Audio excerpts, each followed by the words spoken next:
babalik pa rin ho tayo sa punto na hindi ginamit yung confidential funds para sa yung pong stated purpose ng pong funds na binabanggit, no? Again, nakalagay doon sa listahan, ginamit sa Christmas party. Yung pong confidential funds na ito. And again, we will reiterate na kung gusto niyo mag-Christmas party, huwag niyo gamitin yung confidential funds. Gamitin yung pera niyo para mag-Christmas party, bumili ng crispy pata para sa inyo pong mga happy-happy sa opisina at sa kung saan mang lugar. No?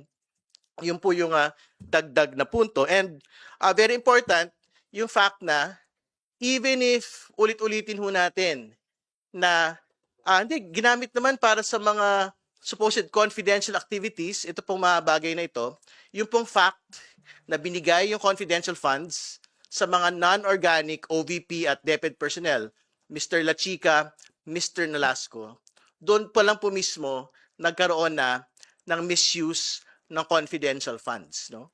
Kasi nga, hindi ho pwedeng gamitin ang confidential funds ng mga tao na hindi naman po tauhan ng mga opisina po na meron pong confidential funds. And very relevant po yung binabanggit na ng COA nitong nagdaan, which is the fraud audit.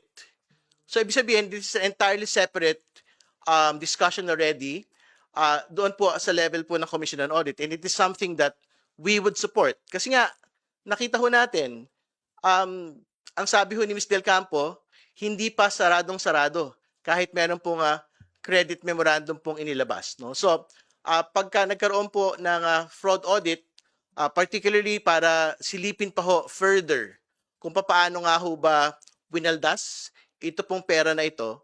So, I think that is something that will further the case of the prosecution on the misuse of confidential funds. No? And siguro as a final